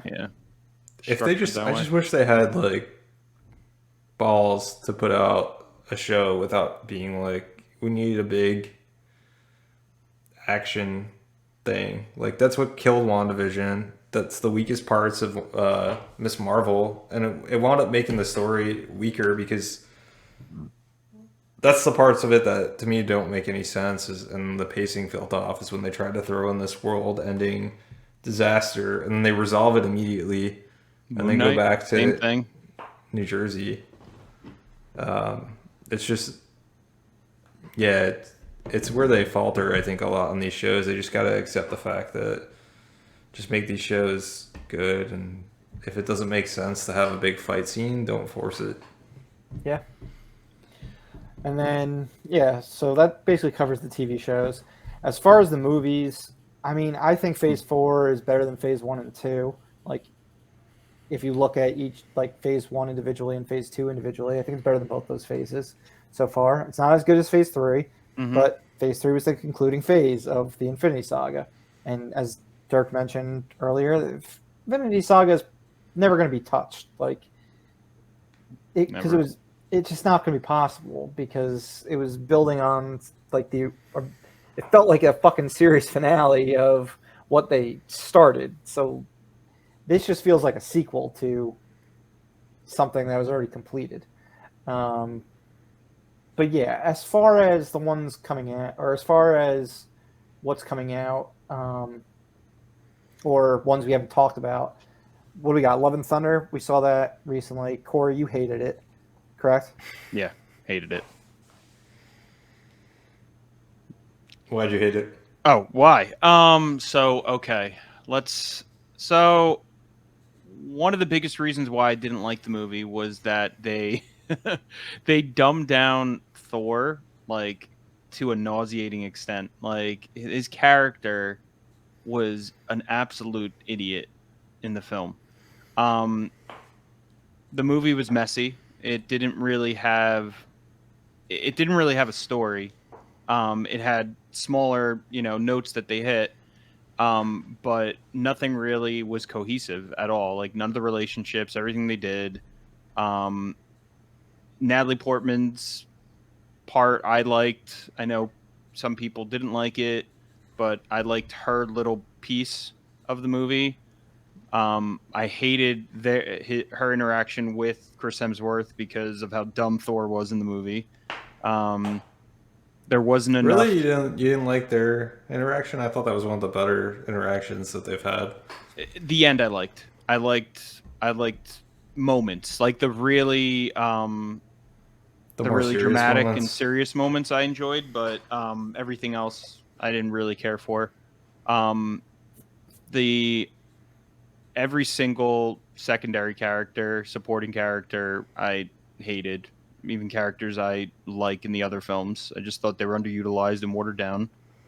And most importantly, is they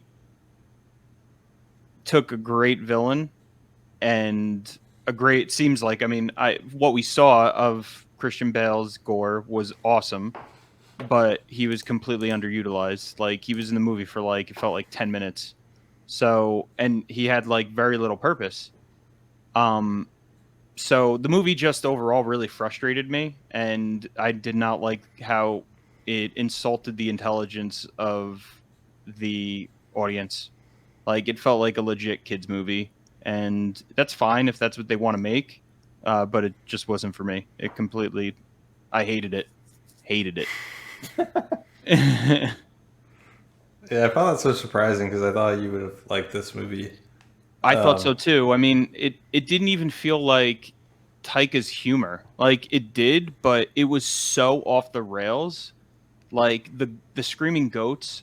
I just thinking about it, I want to scream. Like it was That's just. why you didn't like it. Yeah, the goats are like what gives away whether or not you like it or not like it. Yeah, but it really is. But there was a lot of stuff that I don't know why the decisions were made. I don't know if it was him, if it was meddling.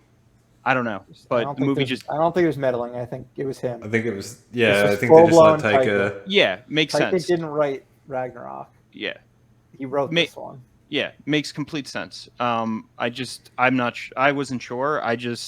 It was way too. Not even silly, just way too childish. I don't know. It felt so different from any of the other Thor movies. Like it is. Ragnarok was a complete departure from the Thor movies too. And this is more like Ragnarok, but in another. It's Taika universe. Unchained. This is the phase where the more established directors, they just said, "Here you go, do your thing," and they let them do their thing, and for better or worse. Yeah, I mean, we got that with Raimi and Multiverse of Madness was very much the Sam Raimi movie. But that Chloe Zhao got to do her thing with Eternals. Yes. I don't know if I'm Shang-Chi seemed like it was like a still Marvel. Yeah. Yeah. I don't think that director was established enough. Yeah, if they're not established, like the director of Black Widow, Shang-Chi, then they just end up being a traditional Marvel factory line type movie. No Way Home was, I mean, it was a Spider-Man movie, through and Yep. through. It didn't have the director's fingerprints on it. It was just it was a Spider-Man movie. Yeah. Yeah, I mean, you don't like the Taika Unchained. I thought the goats were hilarious, so that probably explains why I like the movie more than you did. But there's definitely weaknesses of it. I'm not gonna say it's a perfect movie or that it's not without its flaws. It's a very flawed movie. I mean, the amount of jokes that they try to fire and the amount that don't land. There's so many. I mean, there's so many that don't land, and they're just not funny jokes. Like No, they were cheesy and like I don't even like kiddie, I guess. It seemed like one of the only Marvel movies aimed more towards kids. I thought it seemed like a fun movie for kids. I would have fucking loved it. Yeah, I mean, my nephews loved it. My nephews loved it, and they love the MCU movies. But they, they're 11 years old, so they fucking loved this movie when they saw it. But it just didn't hit for me. I liked Russell Crowe. I thought he was funny, but I was expecting him to be funny. So I think he he hit for me. But yeah, overall, the movie felt like a parody of itself and also like the MCU. It like almost felt like he was trying to do like a Mel Brooks movie type of movie, and he just completely failed, in my opinion. I don't know. It did work better for me on the second viewing, similar to Multiverse of Madness. I like both of them more the second. I just like Multiverse of Madness a lot more the second time. Yeah. And this one, I was just like, all right, I was a little hard on it the first time, but it's still like a weaker entry in the MCU. I mean, I'm gonna see it again opinion. on VOD or on DVD, Blu-ray, whatever. I liked the Dad Thor. Like, I liked it ending there. I thought that didn't do anything for me. I thought they had a good chemistry, which I didn't realize at the time when I first saw it that it's his actual daughter. Yeah, I didn't know that. So that explained why they fit so well into like the father-daughter role. But I thought that was fun, like a fun place to take the character. I thought Natalie Portman did a good job in her role, and Christian Bale I thought was good as Gore. Yeah, Christian Bale was solid. Yeah, they've gotten so much better at villains, like since the beginning of the MCU. Like the villains were so bad in phases one and two for the most part, with the exception of like Loki and Winter Soldier.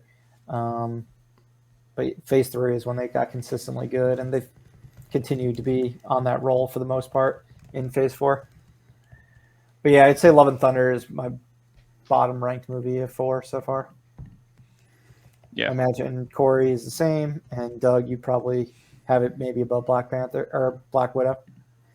Yeah, I'd put it above Black Widow. I thought Black Widow was a steaming pile of trash. Wow. I hated that movie. I'm like where you are with Love and Thunder is how I feel about Black Widow. There was nothing redeeming to me about that movie. It was just, David Harbour is fun, but everything else, and the scene where you get to see Florence Pugh's perspective of being blipped or snapped. That was cool. Every time they do one of those, it's awesome.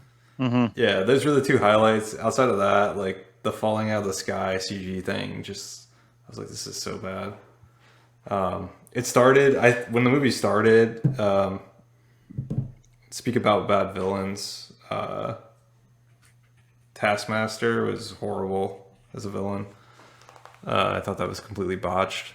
It was this awesome Terminator-like character in the beginning, and then they just completely nerfed them throughout the movie. So, yeah, Black Widow's trash. Yeah, I'd go Black Widow, Thor: Love and Thunder. Gets harder after that. Maybe Multiverse of Mad? No. Yeah, maybe Multiverse of Madness, Eternals, Shang-Chi. I'm missing something. No Way Home. No Way Home. I don't know. Something like that. That's it. Yeah, I would go from bottom to top. I'd go Love and Thunder, Black Widow, Multiverse of Madness, Shang-Chi, Eternals, No Way Home. Yeah. And No Way Home is so much to do with like the fact that we Nostalgia. have like, nostalgia from 2002. Yeah, on. it objectively has a lot of It issues. is like it's not fair. Like why we get like it has such a leg up, and that is like the spectacle type movie that people are looking for at this point from Marvel. Yeah. Like the fact that we got something like that already is pretty wild. Because that was And like we're probably going to get more. That was like an Avengers type movie. Yeah. This so early in Phase 4.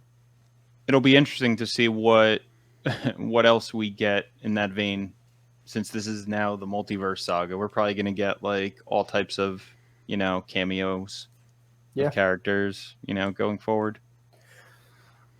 Well, let's talk about what's coming up. So for the rest of Phase 4, we got She-Hulk, Black Panther, Wakanda Forever, and the Guardians of the Galaxy Holiday Special. So we know that the Guardians Holiday Special will be like the epilogue for this phase. She-Hulk will be the last of the Disney Plus shows this year, and for Phase 4, we got the new trailer for that. We talked about that before. I think we all think the effects are definitely an improvement. Though you do not agree. No, they're an improvement, but they're not. I still have issues with it. So like, me too. It's kind of goofy, but I can get past. I mean, all their shows have had issues. They've all had goofy effects, and I can get past that. I mean, we always joke about like the Hawkeye show and the goop, the purple goop eras. I mean, there's been some pretty bad effects. I mean, there's a horrible car chase and I'm already forgetting his name. Moon Knight. I mean, there's been bad effects throughout. I can get past that if there's a good story. There may be one here. I'm just kind of feel like everything I've seen, I'm just kind of meh about it. I don't know how much it actually plays into anything. It doesn't seem like it's going to be a major part of the story for the MCU. It seems like more of just like a fun legal drama. It's going to be an actual TV show. Right. Apparently Charlie Cox is in a lot of it, from what I read. That's cool if true. But no, I've heard it's a fucking comedy, this show. Yeah. Like it's all in on the comedy. Like, which is cool. If it lands. It's different. If they do this as their first WandaVision was somewhat of a sitcom. But like if they do this just as a traditional sitcom for the entire thing and like it works, cool. I'll be happy with that. At least they're trying to make a TV show versus a movie that is expanded into a miniseries. So we'll see. I mean, I think the second trailer was definitely a lot better than the first. Looks fun in my opinion, but it certainly could suck. We'll find out in 2 weeks. Then we got confirmation that Phase 4 is like its big final chapter is Wakanda Forever. We got the trailer for that. What did you guys think about the trailer and what we've seen so far from it? The trailer, I loved the trailer. I thought it was really well done. Like, really good. Really powerful, like really well done trailer, hit all the right notes. The movie I'm very concerned about though, like still. But we'll have to see. There's just so many things that are against it at this point. I'm much less worried than I was based on this trailer. I know a trailer is very different than a movie. Like it's different people cutting in, everything like that. But it was a fucking good trailer. Yeah, and it was. It's one of the better trailers I've seen in a while. Yeah, I was previously worried about its box office, like going down like crazy amount. I think it's not going to go down as much as I expected based on that trailer. People are pumped, definitely. I don't think James Cameron's pumped. Because what the fuck are the odds? It's 2 water movies with blue people coming out a month apart from the same studio. Like, I can't remember the last water movie with blue people. So the fact that they're both, it's kind of like the summer where the two magician movies came out, The Illusionist, The Prestige. Yeah. And it's like, what are the chances that two magician movies came out yeah, at the exactly. exact same time? It's kind of like the same thing. Yeah, Where it's like Ants and Bugs Life a month apart. Dante's Peak and Volcano the same, like 4 months apart. Deep Impact and Armageddon. Like, it's really weird. And I mean, if James Cameron didn't delay this movie 7 times, then this wouldn't be an issue. But it is funny that they're opening just like 4 weeks apart from one another. Yeah, I mean, I think they're different enough that they're not going to cannibalize each other, Yeah. but yeah, it's just funny. It is just funny that it's blue people in water in both. Maybe Warner Brothers will bump up Aquaman 2, and we can have all 3 of them come out this fall. Yeah, the Atlanteans are now blue in Aquaman. They're like, blue's so hot right now. Make James them blue. That'd be pretty great.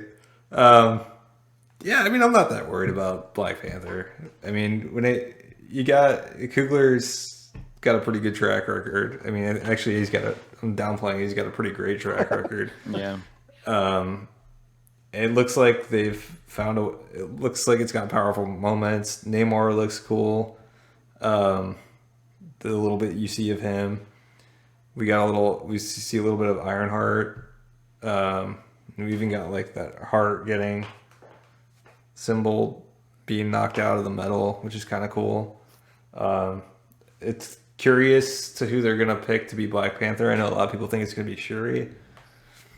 Based on the Lego sets, it seems like it's her. At least one of them. I looked at the might be Lego sets. multiple.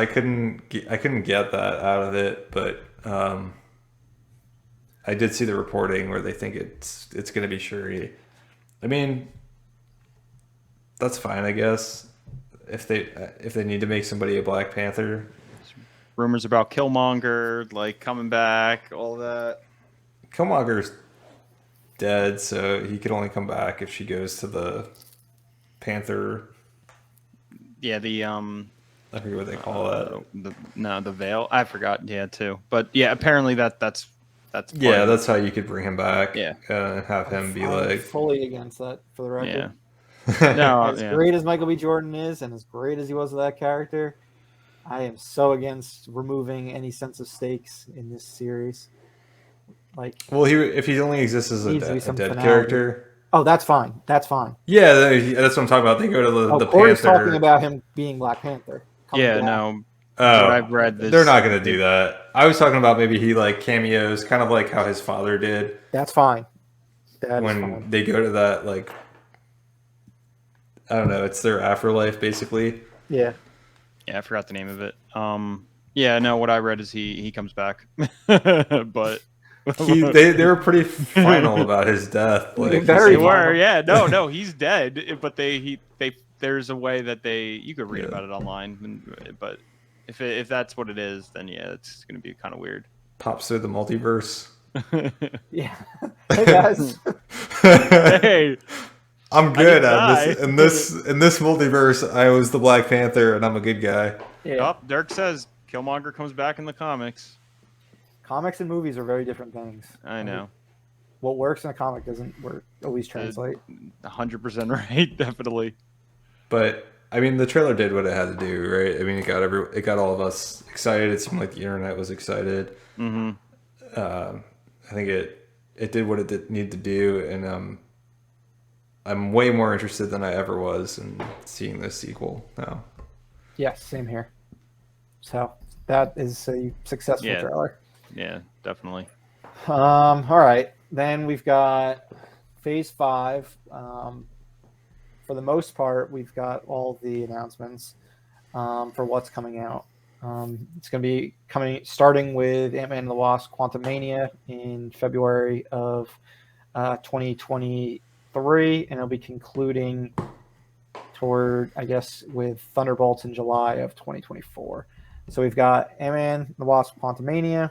We already knew about that. We knew about Guardians of the Galaxy Volume 3. We knew about the Marvels. Blade has its release date, November of 23. That's all the new information we got about that. So hopefully we'll get something at D23 next month, like who else is in it and things like that. We've got Captain America: New World Order. So that's the Anthony Mackie led Captain America film. Mm-hmm. Thunderbolts is the big Avengers type finale of Phase 5. I think who do we think are going to be part of the Thunderbolts so far? Yelena. Well, it's everyone who's been recruited, yeah. So Yelena and John Walker. John Walker. Yeah. Those are the only two we're aware of, right? Yeah, I don't know if like an Abomination could be a part of it. I've heard potentially him, Zemo potentially. Yeah, Zemo I could see. Yeah. Maybe you could throw maybe Bucky. You could throw in there. Who leads the Thunderbolts? Does Thunderbolt Ross lead the Thunderbolts? Supposed to be, but well, yeah. I mean, it depends. Multiverse, baby. Just bring comics. Just bring Sam Elliott into it. In the most recent comic, it was Norman Osborn. Well, at least the most recent one that I read, maybe within the past 10 years. Gotcha. Norman Osborn leads it, so that would be crazy if they went in that direction. But yeah, Thunderbolt Ross would be neat. I mean, that's all I just assumed. I mean, what the fuck are the odds that there'd be a character? Is that what they do? Ross, they just bring a team called Thunderbolts. You just bring Sam Elliott back? I mean, that's what I would do. Yeah. Why not? Fuck it. Because I mean, can't bring William Hurt. No. Yeah. But yeah, we'll see about that one and who joins that team. Then we've got, on the TV side, we've got Echo, Daredevil Born Again, Loki Season 2. 18 episodes of Daredevil Born Again. Yep. We could talk a little bit more about that. Kind of ridiculous. Harkus, Coven of Chaos, Ironheart, and Secret Invasion.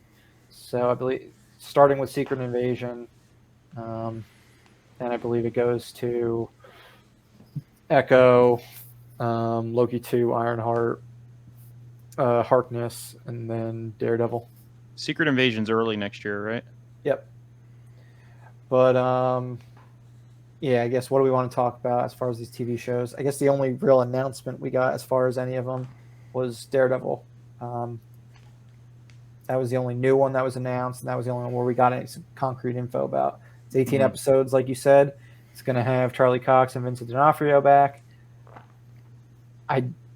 They struggle with 6 episodes, so it's going to be interesting with them doing 18. It's just like that just never sounds like a good. I've never been like 18 episodes is the perfect amount of episodes. Like yeah, especially when the original show was 13. All 3 seasons were 13 episodes, and it felt like they could have cut those 13 episodes. Like it felt like there was filler. Yeah, there was filler. This definitely has me very, very, very worried. Like 18 is a bold number. Does network TV even do 18 episodes of anything anymore? The CW shows, like not network, but yeah, I mean, I guess it's network. Yeah, that's a network. So. They're all like anything that does an 18 episode is like something of the week, like a Law and Order, like a procedural type show. Yeah, or like Monster of the Week, or maybe they're doing like a Villain of the Week on this or something. I mean, I can't imagine that these are 18-hour-long episodes. Yeah, because that would be going back. If it's serialized in 18 episodes, like, it's been a long time since we watched something like that. Yeah, it's that sounds exhausting. I mean, they're getting close to, like, 24 territory. Yeah, exactly. Buffy the Vampire Slayer. Yeah. I mean, maybe. I mean, it just has me worried. I also hope they bring back, like, Deborah Ann Wall and, what's his name, who plays Foggy. Yeah. I thought they got Foggy back, they said, or something. I read somewhere. So. I really hope so. Like just those supporting characters, I think they need to be there. I didn't care about those supporting characters. I would have been fine if they recasted them. And they're important to the comics. Yeah. So I don't want recasting. It's just going to create more confusion. Like, is this a new thing or is this like connected to the Netflix people shows? figure it out? And it Yeah. needs to just be the same, like the same tone. Like It's if not going it's, to be. I know, I'm worried.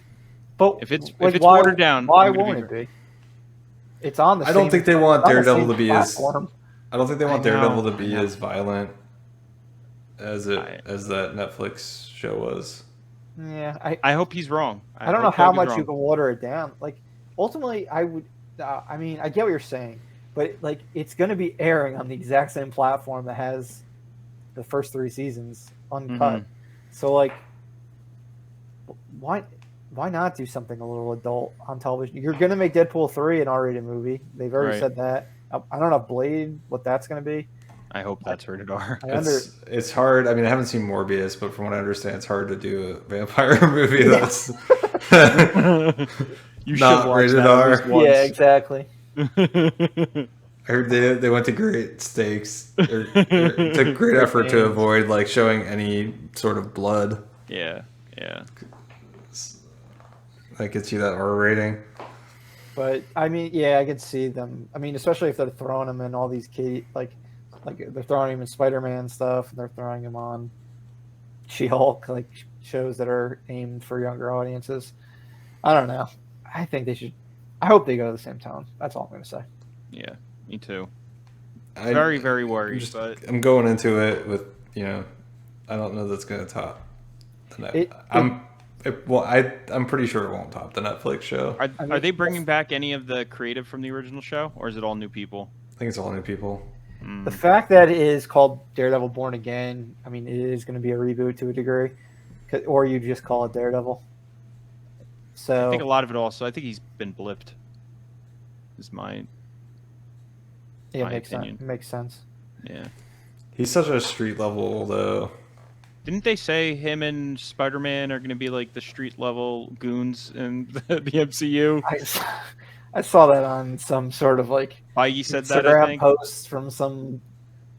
There's Random zero shot thing. that they don't want to pull Spider-Man back in. I don't know if they. I think they want to, but I think Sony is too unpredictable, so they have to keep him, under control, because I think that was a huge problem for them with Phase 4, and they probably don't want to deal with it, so they're just cutting their losses. Maybe. I just don't want to ever see that Iron Spider suit again. I hate that suit. Yeah, I want to see more of that costume he had at the end of No Way Home. Yeah. Yeah. Okay. All right, and then Any movies that we want to talk about in this phase? I think we covered Blade, Thunderbolts. Am I the only one that was interested enough to watch the bootleg version of the Quantumania trailer? Yep. Oh, I didn't even know it was out. It's out there. I mean, it's just Didn't people bother at Comic-Con, searching filming it on their phone when they shouldn't be. How I'll to check look. it out. It looked interesting. There's a lot of... Did you guys read at least about what it's about, or... No, Bill Murray's in it. Bill Murray's in it, yeah. he's like one of the villains, right? It's not revealed, but you just see like a shot of Bill Murray. It's not revealed what he's doing. Kang, of course, is in it. Talks about conquering and stuff. Yeah, he says Paul Rudd has a line about being an Avenger.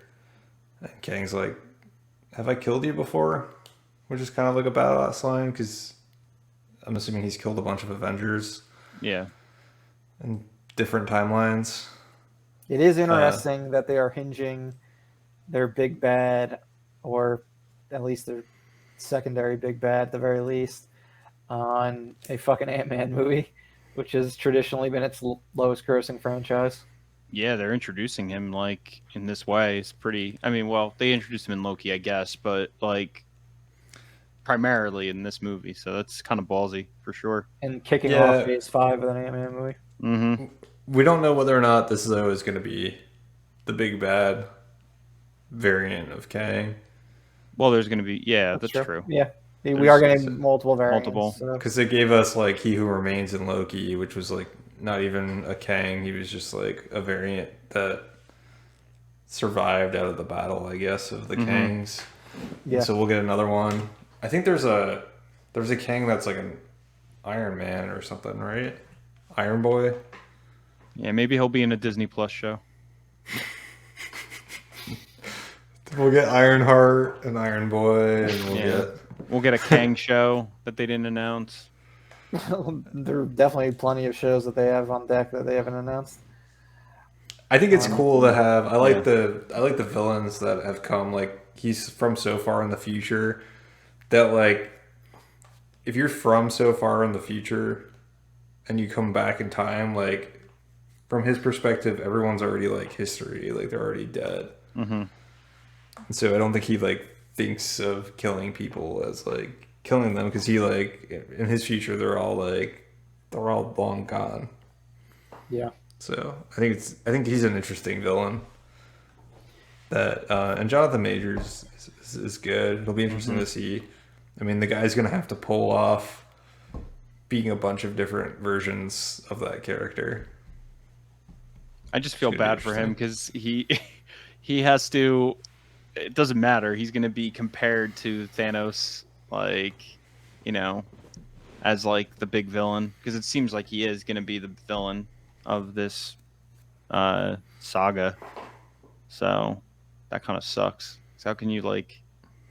Well, just make him different enough. I mean, the fact that he's Kang the Conqueror, like he's different enough from Thanos, and Thanos just wanted to make sure there was enough resources. And then once he did that, he was just like, I'm gonna go chill on this farm. And like, he didn't want to conquer anything at the end of the day. Oh, there you Whereas go.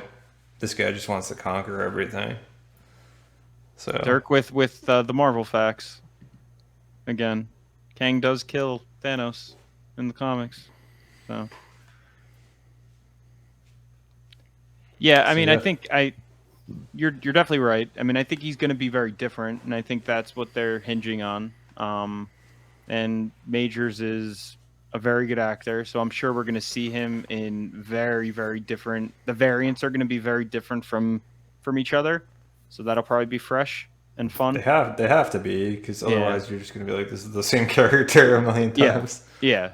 So like, once we get to the end, you know, if he is the big bad, it'll probably be like, you know, very, very different from how it started. So I'm excited. All right, and then Phase 6 starts at the end of 2024 and only lasts a year. They are rushing to the conclusion of the Multiverse Saga. Wild. It's kicking off with Fantastic Four. We don't know anything else about it. Just we don't know the director who's starring, but we know it's coming out in November of 2024. And then we've got 2 Avengers movies in 2025 as of now. Definitely possible that there will be delays that affect all these movies. But we've got Avengers: The Kang Dynasty opening in May of 2025 and Avengers: Secret Wars opening in November of 2025. That's all we know about those. Oh, well, we do know a little bit more. We know that the director of Shang-Chi is directing The Kang Dynasty. We don't know if he's directing both Avengers movies. Doesn't seem like it. Doesn't seem like it, because they probably would have announced them both at the same time. Yeah. Doesn't sound like the Russo brothers are coming back for Secret Wars. As you mentioned, Doug, they're busy robbing Netflix blind. Great, man. That's, you know. Didn't they greenlight a sequel to that? A really mediocre movie that they greenlit. It only cost them the low price of $200 million to make the first one. God, I wish I worked for Netflix in like a high power role. Just spend money and nothing matters. Talk about a studio that needs like reality Zaslav to come in and just be like, "What the fuck are you guys doing? Are you idiots?" Yeah, I don't know.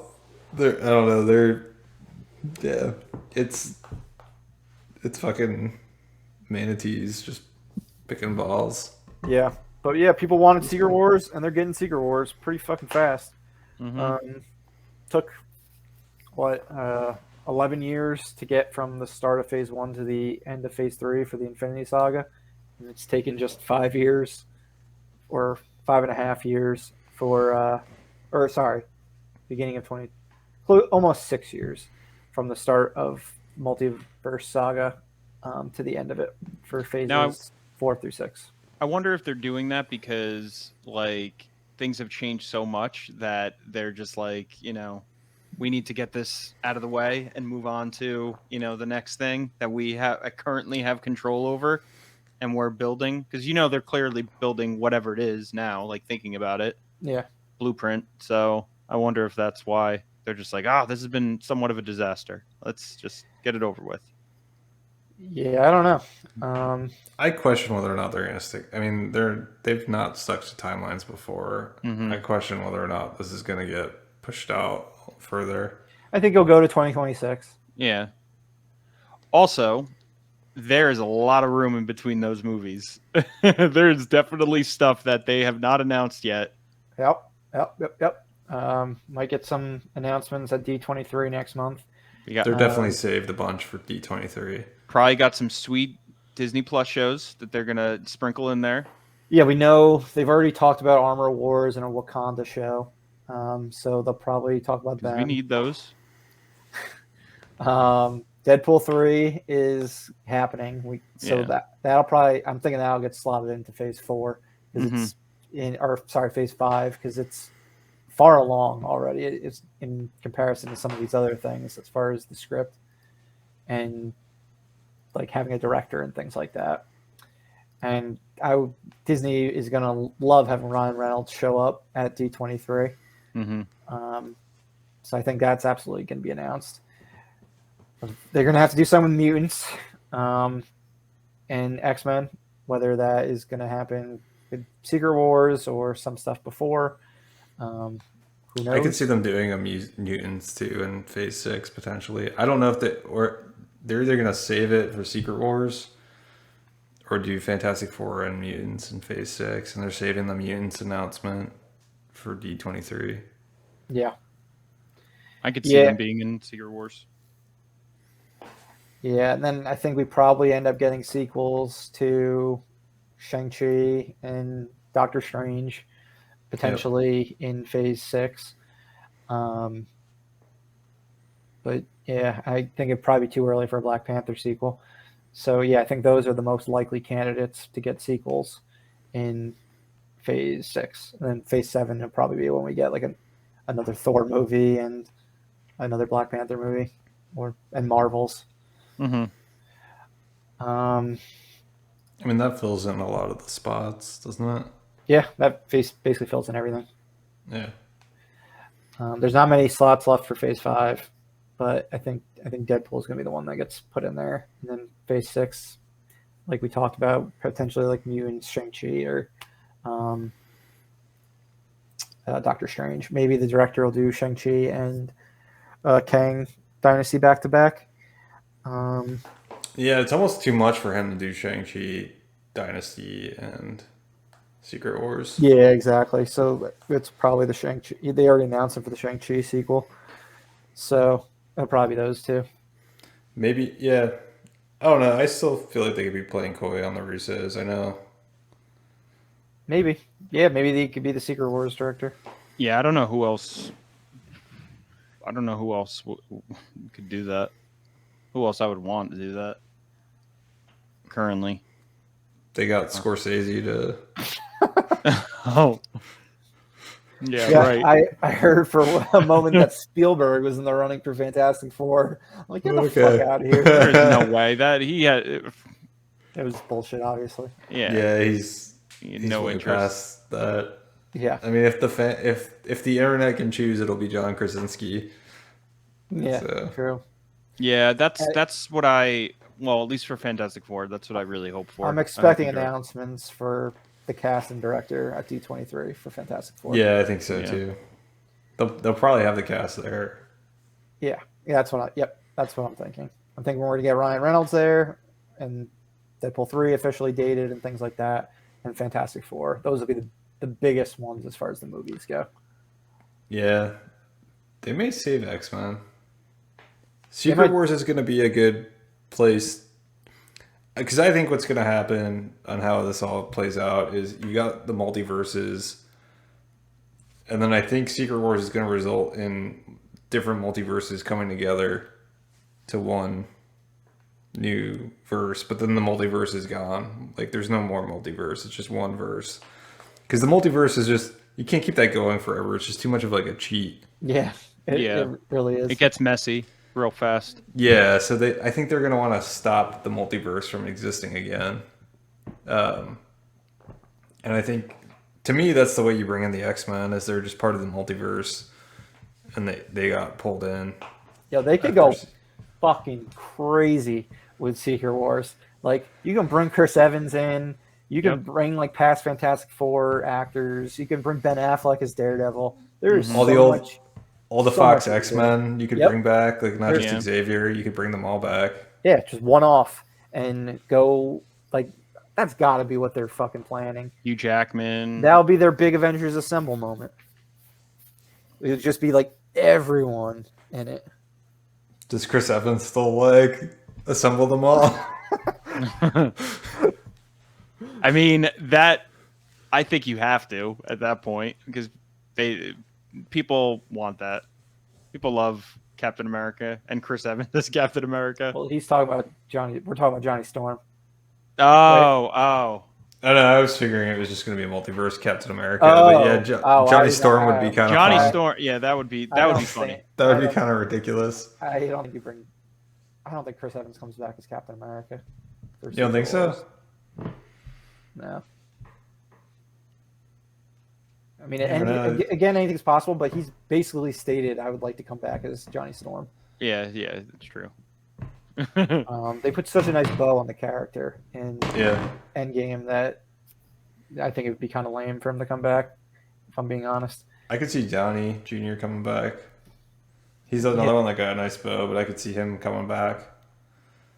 Eventually, eventually everyone's going to come back. Like they're relatively young people. Like if Michael Keaton will come back as Batman 30 years later, Robert Downey Jr. is going to play Iron Man again at some point in his life. It's just like, what are you going to do it 5 years later, or is it going to you're going to build up to it like 20 years later? Yeah. I would hope they wait a little bit. 5 years is pretty fast. I think it depends on if they start to. Again, I think the bubble is going to burst at some point. Yeah, it is. Yeah, I just thought with the multiverse, you don't necessarily have to bring back our Tony. You're bringing back like a Tony from another universe, multiverse. Yeah. Tom Cruise, Tony Stark. Yeah, Bring all the all those memes that we see of like what the Avengers would be like in the 90s. You bring all those characters onto the screen. Christian Slater. It should be. I mean, I guess what we think it's going to be is like what everyone was thinking Multiverse of Madness was going to be. Like this is going to be a true like Multiverse of Madness where it's just they're gonna plan this out and they have enough time where they can get probably a shit ton of people to commit to. I mean, they just have to get like killed off by Kang. Like it doesn't have to be a long scene. They're not gonna like be there forever. They just have to come in to fight and then they can die. Yeah. I mean, they just don't exist past the merging of everything. I mean, however they want to do it, but they don't have to. They just have to be there for the fight and have some cool scenes. And I mean, it doesn't seem like a huge time commitment to me to get for these people, and they don't. I mean, you don't even have to get everyone on set at the same time. No. Do we think Kang is the big bad? Yeah, I think so. It's no coincidence that I Phase do. 6 is starting with Fantastic Four. I know Derek has said Doctor Doom is the big bad in Secret Wars. Yeah. So is Kang just the one leading up to it in the movie named after him, or is it going to be a two-part battle against him? So, and you never know, like how much of it is a misdirect or not. But I know Feige was saying that this entire phase or the multiverse. What do they call this? The Multiverse Saga is on Jonathan Major's shoulders. So I mean that does imply that Kang's the big bad. I don't know if they're doing a lot of setup for Kang, it'd be weird to just pivot to Doom. in my opinion. Mm-hmm. I would think that they would introduce Doom in Fantastic Four, and then he would be like, you know, the big bad going forward. So Secret Wars is supposed to be, and I know there's been a couple of Secret Wars, but it's multiple villains. It's multiversal villains against multiversal heroes, right? Mm-hmm. Yeah. So I mean, Doom could be a part of that group that Kang assembles. I just don't see Doom being the big bad, but I could be wrong. Yeah, I'm just question, just speculating. Yeah, I have no idea. I'm I never read assuming the it's comics, Kang, and it's all going to be Kang, and they're just going to change it. I mean, Marvel changes a ton of shit from the comics, but I know people are really excited about Doom, and there were people you could hear in one of the videos I watched of the Ant-Man trailer, like when the camera's panning up on Kang, the armor suit with the cape looks kind of like Doom's armor. And so you could hear people getting excited and then get let down when it pans up and it's Jonathan Majors and it's not Doom. That's funny. I mean, people are really excited for that character. I don't know. I've seen Doom done now in 2 movies poorly, so I'm not as excited for that character. But I keep hearing Giancarlo Esposito is like rumored to play Doom, which I thought was interesting. That would be such a mistake. Thought was The go-to bad guy. Yeah, I was like, that's the past interesting. decade. Yeah, like do someone new, please. And he basically does like Gus. Yeah, exactly. It's basically It would just be bad Gus. guy. It would just be Gus Fring in the MCU. I was like, no, please. Yeah, I mean Yeah, That's all it would be. Yeah, silly Murphy for Doom. That would I like that better. I just assumed that they would go younger for this cast so that they can. I mean, when you think about like the people that they enlisted for the Avengers, they were on the younger side. I don't see you going like 50s or older.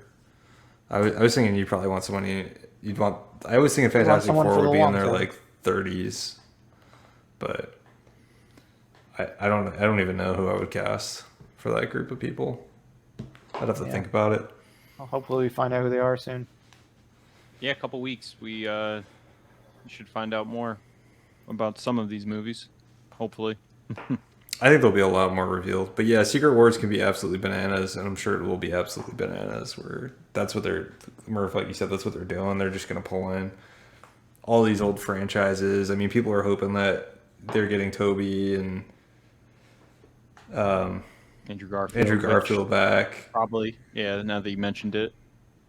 I would say that's a guarantee at this point. You can bring in the rest of those Defender characters. Like that's eventually we're going to see the Punisher back, and probably Jessica Jones and Luke Cage and things. Whether they get introduced in a TV show or pop up in something like that. Yeah, there's a lot of people. You can bring Nicolas Cage as Ghost Rider. There's so many things you can do. Edward Norton and Bruce Banner. Yeah. Oh man, imagine. Or not Bruce Banner, Eric Bana. Eric Bana. Have 3 Hulks. But that wouldn't even make sense because it's been 2. Edward Norton is an MCU Hulk. Yeah. He played the same exact character. Well, yeah, I mean, yeah, that would just be weird. Same exact version of that character. Exactly. We just recast it. Oh yeah, Thomas Jane's Punisher. There you go. Yep. Yeah, they could just go completely wild with it if they want to. So it'd be interesting. They could they get Lou Ferrigno? Maybe. They could. Yeah. We haven't gotten a Young Avengers announcement either, and that's inevitable. Oh yeah, that's good. Oh yeah, They've been setting that up for a while. So maybe that'll be Phase that'll 5. probably be like a Disney Plus show. I hope so. Yeah. I really don't want them to. Waste They'll probably their pop big up budget in film. secret. They'll probably pop up in Secret Wars, I would guess, but Probably a Disney Plus show. Yeah. Gotta give Billy and Tommy more screen time. Yeah. You gotta sing that ice cream song. they got to recast those characters Yeah, because they are they are horrible. Or get those kids acting coaches. They're Horrendous. by far the worst part of Multiverse of Madness is when those fucking kids show up Yeah. and start singing and acting and all. Yeah, they're horrible. All right. Anything else? No, I think that's it. All right. Well, For now. then that's all we have for today. Thank you again for listening. Please follow us on Instagram, Facebook, Twitter, YouTube, etc. Our next episode is going to be a special one devoted to Better Call Saul. Specifically, we'll be going over the final episodes. We haven't talked about any of the final 6. 4 have aired so far, and then we've got 2 more as of this recording. But we'll talk about the last 6 episodes, the series as a whole. Hopefully, it'll stick the landing. So far, it's been going pretty well. But we'll hold all our thoughts for that next episode. So yeah, as always, this has been Corey, Doug, and Murph at Live Breathe Film. We'll see you again next time, film fans. Bye.